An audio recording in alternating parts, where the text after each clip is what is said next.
OK, folks, it's time to crack on and get Britain moving. The wonderful send-off of our late, great Her Majesty the Queen was a brief respite from what is, in no uncertain terms, a national crisis.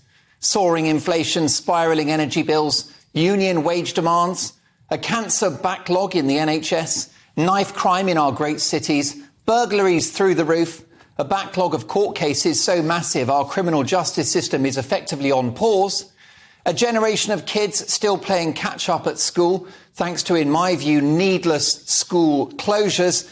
Oh, and there's a small matter of Russia's invasion of Ukraine, which is artificially spiking the cost of oil and gas.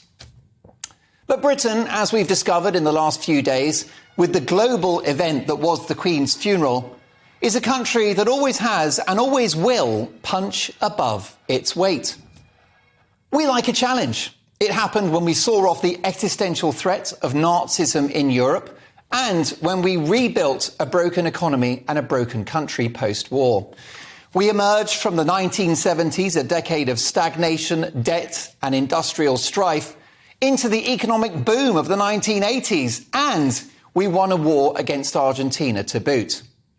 We survived the recession of the early 90s, which was paired with a housing market crash and interest rates at 15%.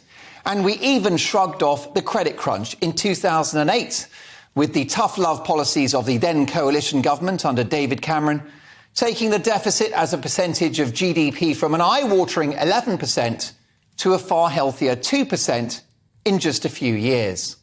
We bounced back then, and we'll do it again. And then not in spite of Brexit, but because of it.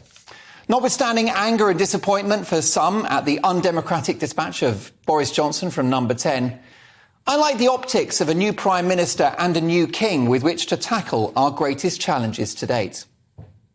The epic tale of these islands turns a new chapter, and whilst a few of the pages might keep you awake at night, there's no reason not to anticipate a happy ending. It's clear what our exciting new Prime Minister, Liz Truss, wants to do. She wants to go for growth. Now, be clear, tax cuts during a recession is a colossal gamble, one that Rishi Sunak, remember him, advised against. I've been wildly critical of all of the borrowing over the last 2.5 years for what was, in my view, the failed experiment of lockdown. However, borrowing to subsidise energy bills for the next 2 years was essential, and on that, Liz Truss has acted with remarkable speed. The new Business Secretary, Jacob Rees-Mogg, who means business, is going to set out how companies will be helped tomorrow. He has said his department will be the department for growth. And further borrowing to stimulate the economy and to spark investment is, in my view, a gamble worth taking. I'm persuaded by Truss that high taxes will just burden businesses and preclude consumer spending. Higher taxes will almost certainly lead to a deeper and longer recession, and with the potential flight of capital and talent, with companies and individuals running for the hills to escape high-tax Britain. It will be a race to the bottom.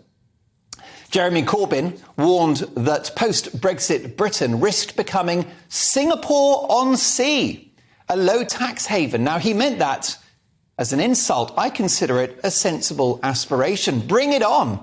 We want the world's largest companies here, creating jobs, building their HQs here, and contributing to the tax take. And don't forget, the mathematics of taxation is a counterintuitive dark art. As our new PM pointed out recently, the last time we cut corporation tax, in 2017, we attracted more revenue into the exchequer because more companies wanted to base themselves in Britain. And more companies wanted to invest in Britain too. And whilst a windfall tax on energy companies makes sense on paper and grabs the headlines, what's the reality? The perception of Britain as a country that will raid your coffers whenever you have a few productive years.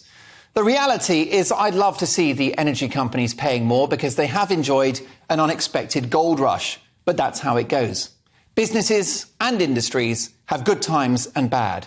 And the British government is effectively in partnership with energy companies in order to secure future energy supply via not just fossil fuels like oil and gas, but renewables too.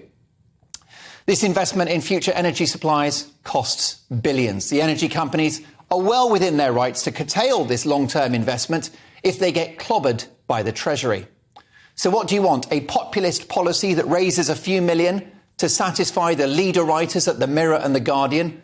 Or a policy that establishes Britain as a consistently low-tax economy, a safe place to invest, and in the case of energy companies, one with a realistic and long-term plan to boost energy supplies?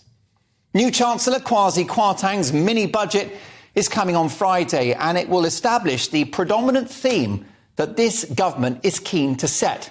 It's all about growth. Now, why does that matter?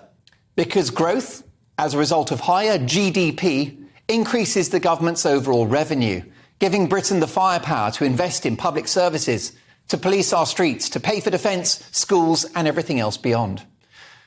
In short, I'm giving our new Prime Minister the benefit of the doubt. Her policies are bold and yes, they're a gamble, but my gut tells me that's the way to go. And we've had some brutal honesty from the PM today, saying that a US trade deal is effectively off the table, mainly due to the Britain-hating incumbent at the White House, Mr. Forgetful himself, Joe Biden. Now, this kind of honesty and straight talking is exactly what the country needs if it's going to rebuild. The trade deal will come once we've got a US president that doesn't have a chip on his shoulder about this country. So there's one other commitment that we need from our ballsy new Prime Minister, who seems refreshingly willing to be unpopular, a genius and rare political quality enjoyed by her heroine, Margaret Thatcher. With terrifying public health figures like communist behavioural science expert Susan Michie calling once again for COVID measures, Liz Truss must commit to no COVID restrictions this winter. No, no, no. Do you think our economy, punch drunk from 2.5 years of lockdowns, can withstand any more disruption? Boris Johnson pretended to be a libertarian but folded to Sage over mask mandates, vaccine mandates, and Boris was even going to cancel Christmas last year before Sunak, Frost and Rees-Mogg stepped in. Liz Truss must be our first anti-lockdown Prime Minister. And for businesses to know that they can go into the winter able to trade, able to employ people, invest and serve their clients and customers with no threat of any COVID measures whatsoever, business sentiment will soar. So a combination of low taxes, support for energy bills, policies that reduce inflation and a commitment to keep Britain open this winter will prove, I believe, a heady mix. Far from being a crisis, if we go for growth, the sky's the limit. And as we were yesterday at the Queen's incredible funeral, we will once again be the envy of the world. By being bold, by being brave, by being occasionally unpopular, by having a vision, by standing by her principles, it's just possible that Liz Truss will make Britain great again.